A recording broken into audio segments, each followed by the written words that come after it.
पशुपालन विभाग ने प्रदेश में शुरू की ए हेल्प योजना। मुख्यमंत्री पुष्कर सिंह धामी ने किया शुभारंभ। कहा, पशुओं की सुरक्षा और स्वास्थ्य के लिए दिया जाएगा प्रशिक्षण।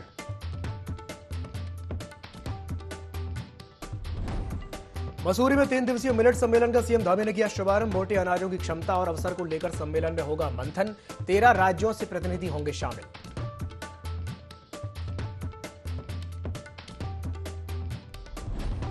दो 2024 के लोकसभा चुनाव को लेकर बीजेपी ने बनाई रणनीति। प्रदेश अध्यक्ष महेंद्र भट्ट ने IND24 से की बातचीत। सभी सांसदों को हारे बूथ पर मजबूत करने के निर्देश।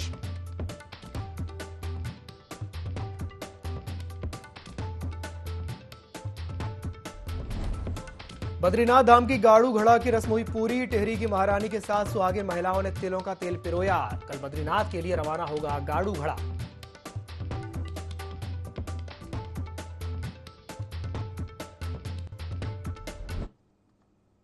नमस्कार, देवभूमि लाइव में आप सभी का स्वागत है। मैं हूं आपके साथ दिव्यांशु जोशी। उत्तराखंड के पूर्व मुख्यमंत्री हरीश रावत स्वर्गीय राज्य मंत्री मुकेश मल्होत्रा के गाड़ी के शोरूम में पहुंचे, जहां सैकड़ों कांग्रेसी कार्यकर्ताओं ने हरीश रावत का जोरदार स्वागत किया। हरीश रावत ने कांग्रेस कार्यकर्ताओं के साथ आगामी चुनाव के लिए रणनीति बनाई। साथ ही मीडिया से आगामी चुनाव पर चर्चा करते हुए बताया कि आने वाले चुनाव के लिए कांग्रेस पूरी तरह से तैयार है। इस बीच रावत ने सरकार पर निशाना साधते हुए कहा कि जनता भाजपा सरकार से तमाम सवालों का जवाब चुनाव में देगी।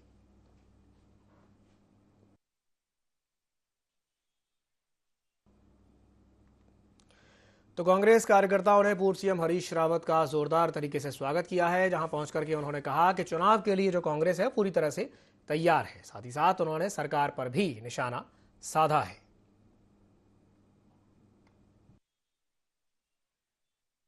मुख से निकले हुए शब्दों को कहूं तो उन्होंने कहा है कि भ्रष्टाचार इस दौरान दुगना हो गया है। तो भ्रष्टाचार की महंगाई भी उत्तराखंड में है और देश में गैस, पेट्रोल, डीजल, अनाज, खाने की चीज़ें, सब्जियां, कोई चीज़ ऐसी नहीं है जो सस्ती है। तो जनता उस अवसर का इंतज़ार कर रही है। बेरोज़गारी दुनिया में सबसे ज़्यादा हिंदुस्तान में, और हिंदुस्तान में शिक्षित बेरोजगारों की सबसे बड़ी संख्या उत्तराखंड में है। केवल पेपर लीक, ये पेपर लीक नहीं हुआ है, उनका दिल लीक कर दिया, उनके दिल में छेद किए। उधम सिंह नगर के जसपुर क्षेत्र के क्षेत्रीय विधायक आदेश चौहान और कानूनगो के बीच खसरे को लेकर के विवाद हो गया था। इसका मामला लगातार तूल पकड़ता जा रहा था। तो वहीं क्षेत्रीय विधायक ने कल धरने के दौरान तहसील में तालाबंदी का आह्वान किया था, जिसके बाद पुलिस प्रशासन भी पूरी तरह से मुस्तैद था। सुबह क्षेत्रीय विधायक अपने सैकड़ों कार्यकर्ताओं के साथ नारेबाजी करते हुए तहसील पहुंचे। तो वहीं क्षेत्रीय विधायक और उप जिलाधिकारी जसपुर तहसीलदार क्षेत्राधिकारी काशीपुर के बीच मामले के समाधान को लेकर के बातचीत हुई।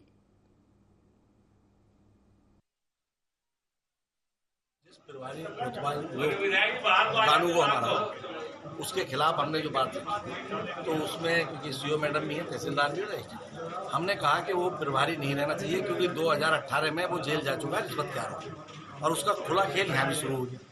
तो उन्होंने कहा कि मुझे कल तक का समय दो, लेकिन प्रभारी उसे काम से आज ही अपमुक्त कर दिया है। पटवारी रहेगा, वो कानून को नहीं रहेगा। एक आश्वासन उन्होंने ये दिया। दूसरा, मैंने कहा भाई जो हमारे लोगों ने शिकायत की उनके भाई पैसा लेता है, उसकी जांच अति शीघ्र हो, और जो दोषी हो उस पर कार्रवाई।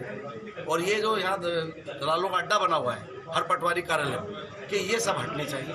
तो वो कह रही कि मैं आज ही पटवारी को लेटर जारी कर देती हूँ, वहाँ कोई दिखाई दिया तो कार्रवाई। दूसरा, मैंने जो बात रखी कि उसने तहरीर दी मेरे खिलाफ कि साहब रजिस्टर फाड़ा। मैं पुलिस से भी मैंने कहा है कि अगर मैंने रजिस्टर फाड़ा या मैं कहीं दोषी हूँ तो आप, मैंने कहा मेरी किसी की सिफारिश ना हो, मुझ पर कार्रवाई करें, लेकिन अपना रजिस्टर उन्होंने स्वयं फाड़ा है तो कार्रवाई उसके खिलाफ होनी चाहिए। विधायक जी ने वही बात रखी थी कि जो प्रभारी कानून को है उनके खिलाफ कार्रवाई करने के लिए, तो जो प्रधान है कमरुद्दीन, उनके द्वारा एक शिकायती पत्र दिया गया है, उसमें जांच करने के बाद ही जो भी निष्कर्ष निकलेगा उसमें कार्रवाई की जाएगी। साथ ही बार संघ ने भी एक प्रस्ताव दिया है कि प्रभारी कानून को जो कि पूर्व में विजिलेंस के उसमें भी ट्रैप किया गया था, तो उसके खिलाफ कार्रवाई करने के लिए, तो उसमें भी जांच। बैकुंठ धाम कहे जाने वाले भगवान बद्रीनाथ के कपाट श्रद्धालुओं के लिए 27 अप्रैल को खोले जाएंगे, लेकिन उसके पहले प्रशासन ने तैयारियां तेज कर दी हैं। तैयारियों के तहत नरेंद्र नगर की सुहागिन महिलाओं ने तिल का तेल पिरोया। तिल को पिरोने के बाद डिमरी धार्मिक पंचायत के सरोलों ने भोग तैयार करके भगवान बद्रीनाथ को प्रसाद चढ़ाया। इसके बाद महाराजा मनु जयेंद्र शाह ने गाड़ू घड़ा तेल कलश को डिम्बर समुदाय को सौंपा और राजमहल से ढोल दमाऊ और गाजे बाजे के साथ भव्य गाड़ू घड़ा तेल कलश यात्रा बद्री धाम के लिए रवाना हुई। इस मौके पर टिहरी सांसद महारानी राज्य लक्ष्मी शाह मौजूद रहीं और भगवान के दर्शन करके देश प्रदेश और विश्व की सुख समृद्धि की कामना की।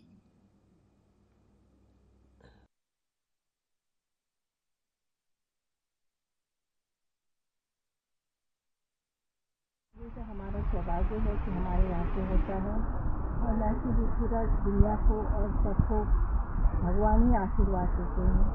भगवान के आशीर्वाद के बगैर कुछ नहीं करता है और उत्तराखंड का बड़ा सौभाग्य है कि हमारे यहाँ इतने बड़े बड़े देवताओं का आशीर्वाद देवभूमि कहा जाता है और इस बात को हमारे लोगों को भी समझना चाहिए और इसी तरह से हमारे लोगों को भी आगे बढ़ना चाहिए, काम करना चाहिए। जो भगवान का आशीर्वाद है उसको अच्छे ढंग से आगे करें। बहुत ज़रूरी है आज के दिन में सभी लोग मिलकर चलें, सब भगवान का आशीर्वाद लें, सब साथ चलें, परंपरा को आगे बढ़ाएं, संस्कृति को आगे बढ़ाएं। साल से परंपरा चल रही है। ये जगत गुरु शंकराचार्य जो हमारे आदि जगत गुरु शंकराचार्य हुए हैं उनके समय से परंपरा चल रही है। जब से बद्रीनाथ धाम के मंदिर की व्यवस्था राज परिवार के द्वारा देखी जा रही थी, तब से ये परंपरा चली आ रही है। और जो भी राजगद्दी में जो महाराज होते हैं उनकी जन्म कुंडली से भी इस दिन का जो है अवलोकन किया जाता है। और राज परिवार की जो प्रथम महिला महारानी होती हैं उनके सानिध्य में स्वागन महिलाएं आकर के अपने हाथों से उपवास लेकर के, ये अभी तक कुछ खाती पीती नहीं है, ये व्रतधारी होती हैं और अपने हाथ से ये तेल निकालती हैं और इस तेल को फिर पकाया जाता है। इसमें अनेक प्रकार की औषधियाँ डाली जाती हैं और संध्या के समय 8 बजे बद्री विशाल भगवान का यहाँ पे विशेष भोग बनता है। भगवान बद्री विशाल की विशेष पूजा होती है और 1000 बत्तियों के द्वारा भगवान बद्री विशाल की और जो गाड़ू कलश होता है उस कलश की। चारधाम यात्रा में लोहाघाट के उपजिला चिकित्सालय के डॉक्टर ज्ञान प्रकाश शर्मा की ड्यूटी लगाने का विरोध किया गया है। इस विरोध के चलते स्थानीय लोगों के साथ ही नगर पालिका सभासदों ने पालिका अध्यक्ष गोविंद वर्मा के नेतृत्व में सीएमएस डॉक्टर जुनैद कमर का घेराव किया और डॉक्टर ज्ञान प्रकाश की चारधाम यात्रा से ड्यूटी हटाने की मांग की। तो वहीं पालिका अध्यक्ष गोविंद वर्मा और लोगों ने कहा कि लोहाघाट अस्पताल में डॉक्टर ज्ञान प्रकाश ही ऐसे डॉक्टर हैं जिन्होंने अकेले अपने दम पर ओपीडी संभालकर अस्पताल की इज्जत रखी हुई है। डॉक्टर ज्ञान प्रकाश अकेले ही 200 से ज्यादा मरीज ओपीडी में देखते हैं। उन्होंने कहा कि लोहाघाट अस्पताल की व्यवस्थाएं वैसे ही बदहाल चल रही हैं। अस्पताल में डॉक्टरों की भारी कमी बनी हुई है।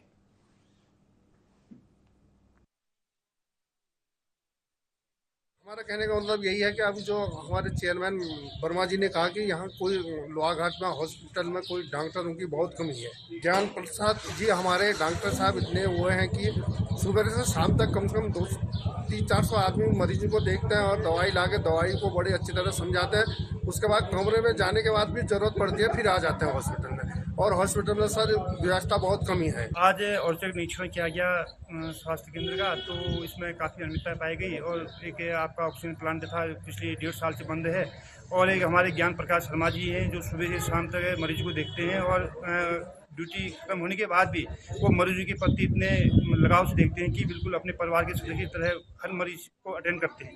आज बड़ा दुख का विषय है कि ऐसे डॉक्टर का इन्होंने चारधाम यात्रा में ड्यूटी लगा दी गई। चारधाम यात्रा में ड्यूटी लगाएं, अन्य डॉक्टर की लगाएं। बहुत सारे डॉक्टर ऐसे हैं यहाँ जो खाली बैठे रहते हैं, उनकी ड्यूटी लगा दी जाए। और आज डीजी हेल्थ से और स्वास्थ्य मंत्री जी से और सीएमओ साहब से बात हुई तो हमने यही अनुरोध किया गया कि जो हमारे ज्ञान प्रकाश शर्मा जी हैं डॉक्टर साहब, तो उनको यहीं रोक दिया जाए और किसी अन्य डॉक्टर को ड्यूटी आज चारधाम में लगा दी जाए। अगली खबर उत्तरकाशी से है, जहां चारधाम यात्रा पर जिला पंचायत अध्यक्ष दीपक विंजलवाड़ ने जिला पंचायत सभागार में बैठक ली।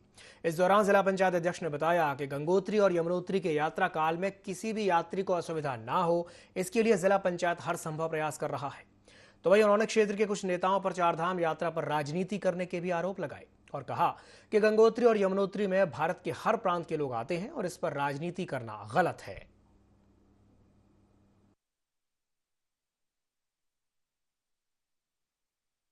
धाम यात्रा मां गंगा के नाम पर, और मेरे ये सौभाग्य है कि उत्तरकाशी जनपद में 2 धाम हैं और दोनों धामों में हमारी ये व्यवस्थाएं जो हम लोग कार्य कर रहे हैं, जिला पंचायत कार्य कर रही है, हमारा साफ सफाई का कार्य है और इस समय जो घोड़ा खच्चर का जो हमारा जो विगत कई वर्षों से चला आ रहा है वो एक प्रक्रिया है, उसका हम फॉलो करते हैं कि हमें यात्रा को यात्रा की दृष्टि से देखना चाहिए। हमारे देश के प्रधानमंत्री, प्रदेश के मुख्यमंत्री, हमारे पर्यटन मंत्री और तमाम सरकारें इस ओर मद्देनजर ध्यान रखती हैं कि इसमें देश विदेश से आने वाले श्रद्धालुओं का यहाँ तांता रहता है, वो अपने श्रद्धा से यहाँ आते हैं, तो इस पर हम लोग अपनी छोटी बड़ी राजनीति को न आने दें। यात्रा के विषय पर जिला पंचायत उत्तरकाशी और दीपक बिजलवाड़ नेतागिरी बर्दाश्त नहीं करेंगे।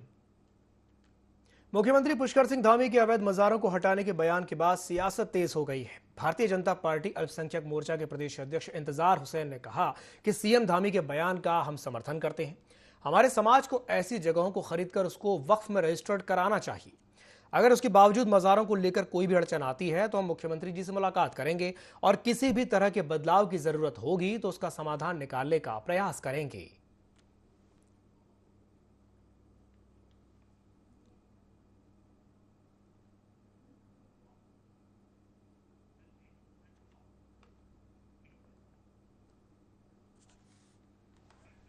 उत्तराखंड के मुख्यमंत्री पुष्कर सिंह धामी ने लैंड जिहाद को लेकर के उठाए गए कदम को लेकर राजनीतिक पार्टियों ने धामी सरकार को घेरना शुरू कर दिया है। आपको बता दें कि धामी के इस फैसले से एक तरफ साधु संतों ने उनका जोरदार स्वागत किया है तो वहीं दूसरी ओर राजनीतिक पार्टियां इस फैसले का विरोध कर रही हैं। इसी के तहत बहुजन समाज पार्टी के पदाधिकारी व कार्यकर्ताओं ने एसडीएम कार्यालय पहुंचकर राष्ट्रपति को संबोधित करते हुए एक ज्ञापन सौंपा और मजार तोड़ने के आदेशों को वापस लेने की मांग की। इस दौरान जिला अध्यक्ष लेखराज गौतम ने बताया कि उत्तराखंड गंगा जमुना की तहजीब है और यहां सभी लोग मिलजुल कर रहते हैं। सीएम को यह आदेश वापस लेने चाहिए। अगर मुख्यमंत्री ने आदेश वापस नहीं लिया तो बहुजन समाज पार्टी सड़कों पर उतर करके प्रदर्शन करेगी। आज बहुजन समाज पार्टी के नेतृत्व के तहत उत्तराखंड सरकार के जो हमारे मुख्यमंत्री हैं पुष्कर सिंह धामी जी के द्वारा उत्तराखंड में जो मजार बनी हुई है उन मजारों को तोड़ने के संबंध में जो एक स्टेटमेंट आया था अखबार में, वो हमने भी और सभी उत्तराखंड वासियों ने पढ़ा है। हम उत्तराखंड सरकार से ये कहना चाहते हैं कि उत्तराखंड देवभूमि है, यहाँ सभी संत महापुरुषों ने जन्म लिया है, यहीं से गंगा बहती है, जमुना भी यहीं से निकलती है। यहाँ पर जो भी हर धर्म के लोग रहते हैं, चाहे हिंदू है, मुस्लिम है, सिख है, ईसाई है, सभी धर्म के लोगों का मान सम्मान रखना चाहिए और जो मुख्यमंत्री ने जो अपना ये आदेश दिया है इसको वापसी लेना चाहिए। और जो उत्तराखंड ये आदेश वापसी नहीं लेती है तो बहुजन समाज पार्टी रोडों को उतरकर धरना प्रदर्शन की मांग करेगी। बागेश्वर से गुलदार के शावकों का वीडियो सोशल मीडिया पर तेजी से वायरल हो रहा है। आपको बता दें कि पुराने खाली घर में गुलदार ने 3 शावकों को जन्म दिया है, जिसके बाद गांव में हड़कंप मच गया। तभी मौके पर ग्रामीणों ने वन विभाग को इसकी जानकारी दी। जानकारी मिलते ही मौके पर पहुंची वन विभाग की टीम ने कार्रवाई शुरू की।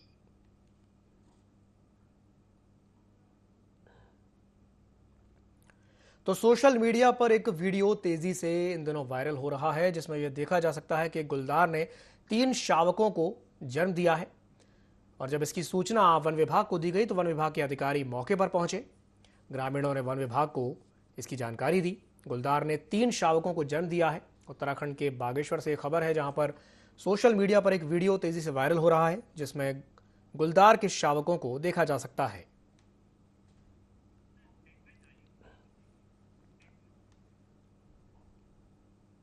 लोहाघाट में पालिका अध्यक्ष के नेतृत्व में पालिका सभासदों और लोगों ने पीडब्ल्यूडी के इंजीनियर का घेराव किया और क्षतिग्रस्त नालियों को ठीक करने की मांग की। लोगों ने जल्द ही क्षतिग्रस्त नालियां ठीक न होने पर आंदोलन और पीडब्ल्यूडी कार्यालय में तालाबंदी की भी चेतावनी दी। लोगों ने बताया कि नालियों के टूटे होने से सड़कों पर गंदा पानी आ रहा है। इसकी वजह से लोगों को काफी परेशानियों का सामना भी करना पड़ रहा है। तो वहीं पीडब्ल्यूडी के अभियंता ने समस्या का जल्द से जल्द समाधान करने का आश्वासन दिया है।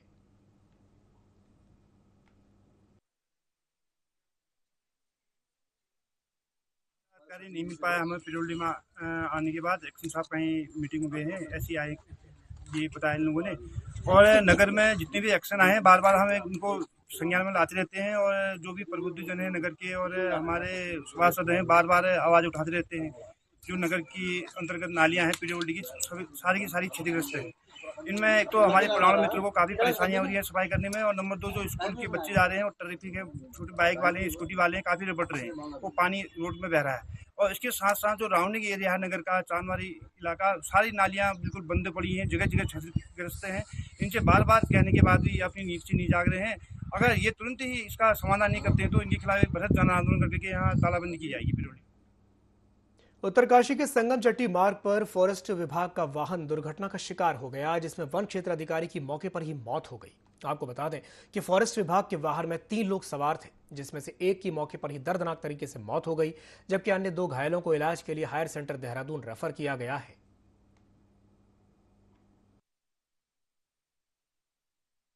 की गाड़ी में सवार थे, फॉरेस्ट की गाड़ी थी, तो एक तो हमारे पास जो है बॉडी आ गई है, तो एक्सपायर हो गए हैं। तो अब 2 हमारे पास घायल आए थे, जिनमें से एक घायल तो पूर्ण रूप से मतलब जो है स्टेबल है, उसको कोई फ्रैक्चर नहीं आया है, हेड उसका सीटी भी ठीक है।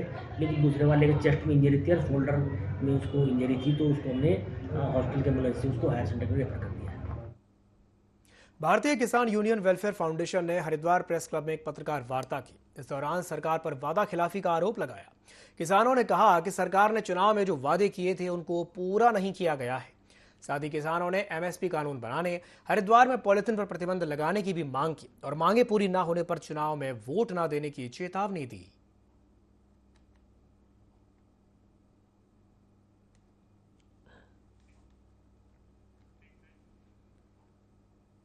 अगले साल होने वाले लोकसभा चुनाव की तैयारी को लेकर के मुख्यमंत्री पुष्कर सिंह धामी ने राज्य के लोकसभा और राज्यसभा सांसदों के साथ मंथन किया। बैठक में सांसदों के साथ चुनावी रणनीति और संसदीय क्षेत्रों के विकास योजनाओं को लेकर के बातचीत की। तो वहीं बीजेपी की चुनावी रणनीति को लेकर प्रदेश अध्यक्ष महेंद्र भट्ट से ID24 के संवाददाता आकाश गौड़ ने खास बातचीत की।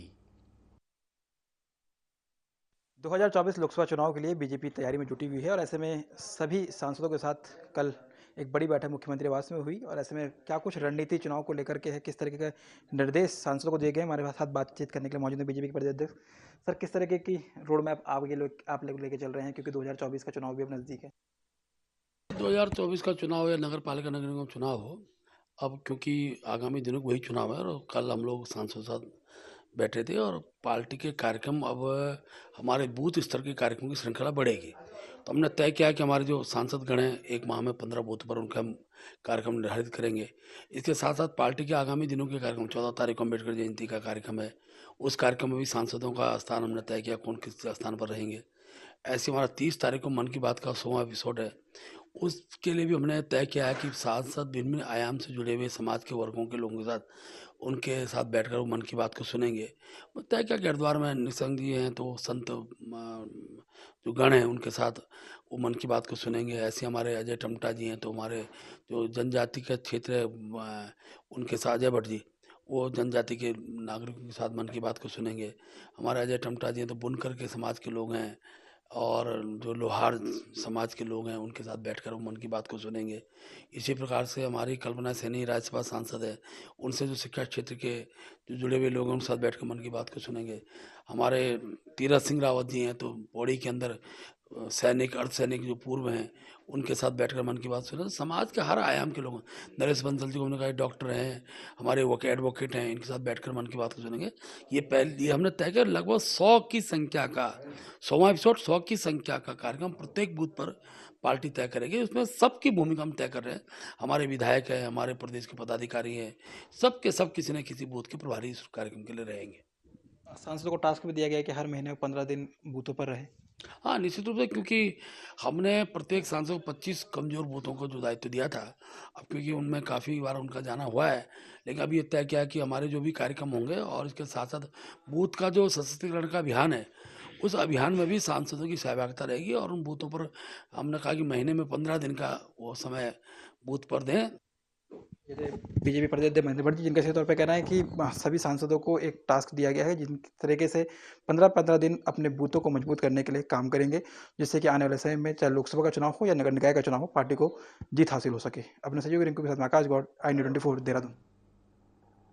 चंपावत के लोहा घाट में कांग्रेस कार्यकर्ताओं ने राहुल गांधी की संसद सदस्यता रद्द किए जाने और अडानी घोटाले को लेकर के पोस्ट कार्ड अभियान का शुभारंभ किया। युवा कांग्रेस जिला उपाध्यक्ष प्रकाश मेहरा की अध्यक्षता में कांग्रेस कार्यकर्ताओं ने बीजेपी पर जमकर निशाना साधा। इस दौरान कांग्रेसियों ने पोस्ट कार्ड के जरिए पीएम मोदी और मुख्यमंत्री पुष्कर सिंह धामी से भी कई सवाल किए।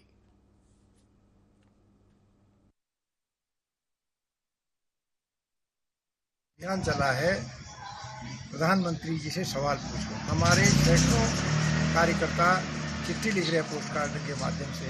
यह अभियान चले हुए 3 दिन हो गए हैं, जिसमें हमने प्रधानमंत्री जी से पूछा है, अडानी से क्या संबंध है आपका, 20,000 करोड़ रुपया उसका खुलासा क्यों नहीं कर रहे हो, आप संसद नहीं चलने दी आपकी सरकार ने, लोकतंत्र के कई मुद्दों में आप जो है हस्तक्षेप कर रहे हैं। राहुल गांधी जी की लोकसभा की सदस्यता 24 घंटे के अंदर देर नहीं लगाई बर्खास्त करने में, ऐसा क्यों हो रहा है। केंद्रीय रक्षा एवं पर्यटन राज्य मंत्री अजय भट्ट उधम सिंह नगर की किच्छा पहुंचे, जहां व्यापारियों ने उनका जोरदार स्वागत किया। चावल उद्योग से जुड़े उद्योगपतियों और व्यापारियों ने मंत्री अजय भट्ट के साथ तमाम मुद्दों पर चर्चा की। केंद्रीय मंत्री अजय भट्ट ने कहा कि पीएम मोदी के नेतृत्व में देश लगातार विकास के पथ पर आगे बढ़ रहा है। उन्होंने कहा कि 2024 के लोकसभा चुनाव में भी बीजेपी को देश की जनता का अपार समर्थन मिलेगा और केंद्र में बहुमत से भाजपा की ही सरकार बनेगी।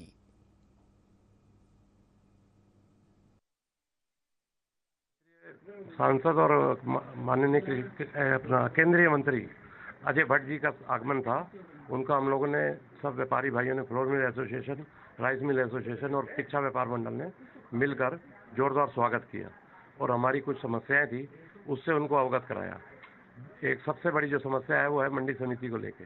मंडी शुल्क हमारे यहाँ पे 2.5% चार्ज किया जाता है, और यूपी क्षेत्र में जो है वहाँ पे मंडी शुल्क मंडी परिसर में तो 1.5% है और मिल परिसर में राज्य सरकार, वहाँ की राज्य उत्तर प्रदेश की राज्य सरकार ने 0 कर दिया है, उसको मंडी फ्री कर दिया है और उसका लाभ वहाँ के किसानों को मिल रहा है। और हम लोग यहाँ पे लगभग मृतप्राय स्थिति में आ गए हैं। यहाँ की फ्लोर मिलर्स और राइस मिलर्स को इसका भारी नुकसान उठाना पड़ रहा है, क्योंकि किसान जो 7 लगता हुआ किसान है वो यहाँ ना आके वो वहाँ की यूपी की लोकल मंडियों में जा रहा है, जिससे हमें महंगा गेहूँ खरीदना पड़ रहा है। जो देश के बारे में आपने कहा कि उपलब्धियां गिनाई, ये वास्तविक उपलब्धियां हैं। 370 हमने हटाई, आप सब जानते हैं। लोगों ने कहा वहाँ पर खून की नदियाँ बहेंगी जम्मू कश्मीर में, आज वहाँ विकास की नदियाँ बह रही हैं। दूसरे देशों में, पड़ोसी देश में देख रहे हैं आप, आटे के लिए संघर्ष चल रहा है। हम लोग पहली कोरोना की लहर से लेकर तीसरी लहर जो चल रही है अभी तक 80 करोड़ लोगों को मुफ्त में राशन दे रहे हैं, दवाई मुफ्त में, वैक्सीन मुफ्त में, राशन मुफ्त में, हर चीज़ आप देख रहे हैं। तो इसलिए सारी चीज़ों के बारे में जनता को पता है ही है, लेकिन उसको रिपीट करने की आवश्यकता इसलिए समझी कि सबको पता भी लगे सरकार कैसे काम कर रही है। आज हमारे अन्न का, धन का, सब चीज़ों का भंडार भरा है। अगर कभी भूखमरी की नौबत आ गई तो 1 साल तक हम अपने लोगों को निःशुल्क भोजन फ्री में खिला सकते हैं। ये स्थिति आज है। हरिद्वार में पुलिस ने सिडकुल रोशनाबाद फैक्ट्री कर्मचारी की हत्या का पर्दाफाश किया है। फैक्ट्री कर्मचारी की हत्या मृतक की पत्नी और उसके प्रेमी ने मिलकर के की है। एसएसपी अजय सिंह ने जिला पुलिस मुख्यालय पर प्रेस कॉन्फ्रेंस में बताया कि मृतक की गुमशुदगी की रिपोर्ट उसके बेटे ने थाने में दर्ज कराई थी, जिस पर पुलिस ने जांच करते हुए मृतक की पत्नी के कॉल डिटेल का पता लगाया, जिस पर पुलिस ने शक के आधार पर जब मृतका की पत्नी से पूछताछ की तो हत्या का पूरा मामला सामने आ गया। इस हत्या के मामले में पुलिस ने मृतका की पत्नी और उसके ट्रक ड्राइवर प्रेमी को भी गिरफ्तार कर लिया है। यहाँ काम करते थे, उनकी गुमशुदगी 23 तारीख को 10 दिन बाद उनके पिताजी जो है शाहजहाँपुर में रहते हैं, उनके द्वारा लिखाई गई थी। पिताजी को ज़्यादा जानकारी नहीं थी तो वाइफ से पूछताछ की गई थी। इसके द्वारा बताया गया था कि काम करने के बहाने ये कहीं बाहर गए हुए, जो 8-10 दिन बाद लौटने की बात बताई थी, लेकिन ये घर वापस नहीं आया। चूँकि मोबाइल डिटेल और अन्य चीज़ों के जो हमने साक्ष्य के एनालिसिस किया, उसमें एक शाहरुख नाम का सस्पेक्ट आया, जो उस रात को घटना स्थल जो हमारा था भगवानपुर में, जहाँ विक्टिम का फ़ोन बंद हुआ था, वहीं पर उसकी भी लोकेशन आई थी और उस मृतक की पत्नी और उससे और अभियुक्त से पूछताछ की गई तो खुलासा हुआ कि दोनों के बीच में इलिसिट रिलेशनशिप थे, जिस कारण से उसको रास्ते से हटाने के लिए पति को ये हत्याकांड किया गया था, जिसमें उसको किसी बहाने से बुलाकर ओवर ड्रिंक कराकर ट्रक में ही गला दबा के मार दिया गया था और साथ ही साथ उसकी डेड बॉडी जो है सहारनपुर में बड़गांव थाना क्षेत्र में नदी में फेंक दी गई थी, जो बरामद कर ली गई है, जिसकी शिनाख्त भी हो गई है। दोनों अभियुक्तों को 302 में गिरफ्तार करके न्यायालय में पेश किया गया है। इसी के साथ बुलेटिन में फिलहाल के लिए इतना ही। दीजिए इजाजत। नमस्कार।